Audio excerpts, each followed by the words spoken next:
Good morning students. This is Kirti ma'am and this lecture for class 7 science. आज मैं आपका chapter 4 यानी कि भौतिक एवं रासायनिक परिवर्तन के बारे में आज आपको बताऊंगी। तो सबसे पहले बात करते हैं भौतिक परिवर्तन क्या होते हैं। तो भौतिक परिवर्तन वो परिवर्तन होते हैं जिसमें जो चेंजेस होते हैं, जो बदलाव देखे जाते हैं वो ऊपरी से होते हैं।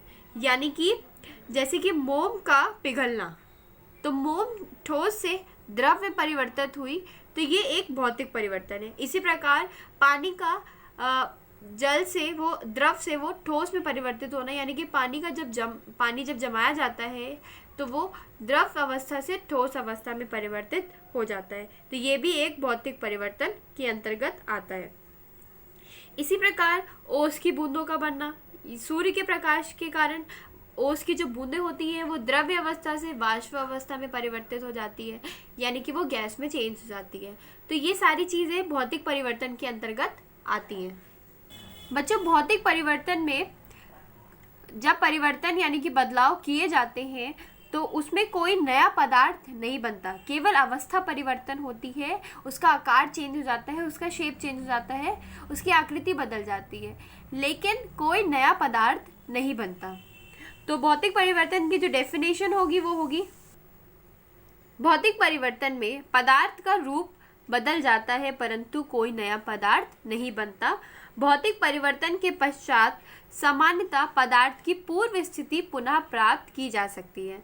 बच्चों, भौतिक परिवर्तन में पदार्थ की जो पुनः स्थिति होती है हम लोग फिर से उसको पहले जैसा प्राप्त कर सकते हैं। अब आते हैं रासायनिक परिवर्तन।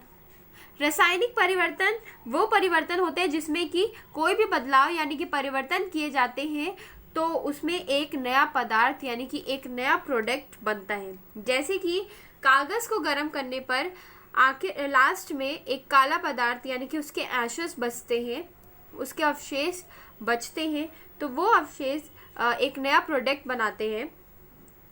तो ये एक रासायनिक परिवर्तन है। इसी प्रकार चीनी को गर्म करने पर एक भूरा रंग का पदार्थ प्राप्त होता है और चूने का ताज़ा पानी यानी कि जब परिवर्तन किए जाते हैं तो वो रंगहीन से दूधिया में कन्वर्ट हो जाता है।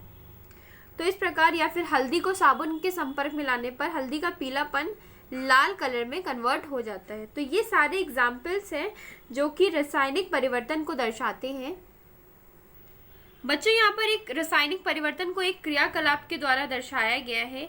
इसमें एक मैग्नीशियम का तार लिया गया है और मैग्नीशियम के तार को जब मोमबत्ती के पास लेकर आते हैं तो उसमें से सफ़ेद कलर की लाइट निकलती है, साथ ही साथ लास्ट में एक सफ़ेद पाउडर का अवशेष बचता है। तो यहाँ जो अवशेष बनता है वो होता है मैग्नीशियम ऑक्साइड। मैग्नीशियम ऑक्साइड जो बच्चों बनता है वो होता है मैग्नीशियम प्लस ऑक्सीजन, यानी कि हम लोग जब मैग्नीशियम के तार को वायु की उपस्थिति में मोमबत्ती की मदद से जलाते हैं तो मैग्नीशियम ऑक्साइड बनता है। तो मैग्नीशियम ऑक्सीजन यानी कि वायु में उपस्थित जो ऑक्सीजन होती है उससे क्रिया करके मैग्नीशियम ऑक्साइड बना देते हैं। फिर इसके बाद जो पाउडर बचता है यानी कि जो मैग्नीशियम ऑक्साइड बचता है उसको अगर किसी गर्म जल में घोला जाता है या मिलाया जाता है तो एक और नया पदार्थ तैयार होता है जिसको मैग्नीशियम हाइड्रोक्साइड कहते हैं, क्योंकि यहाँ जल के साथ क्रिया करके मैग्नीशियम हाइड्रोक्साइड बना लेता है। तो इस प्रकार, और अगर इस मैग्नीशियम हाइड्रोक्साइड को लिटमस पेपर के थ्रू टेस्ट किया जाता है तो ये लाल लिटमस पेपर को नीला कर देता है। इसका मतलब ये दर्शाता है कि यहाँ एक क्षारीय पदार्थ है। अब रासायनिक परिवर्तन की डेफिनेशन क्या होती है। रासायनिक परिवर्तन में एक या एक से अधिक नया पदार्थ बनता है जिससे सामान्यतः पूर्व पदार्थ को प्राप्त नहीं किया जा सकता, यानी कि इसको पुनः हम लोग इसके पूर्व अवस्था में परिवर्तित नहीं कर सकते। Thank you.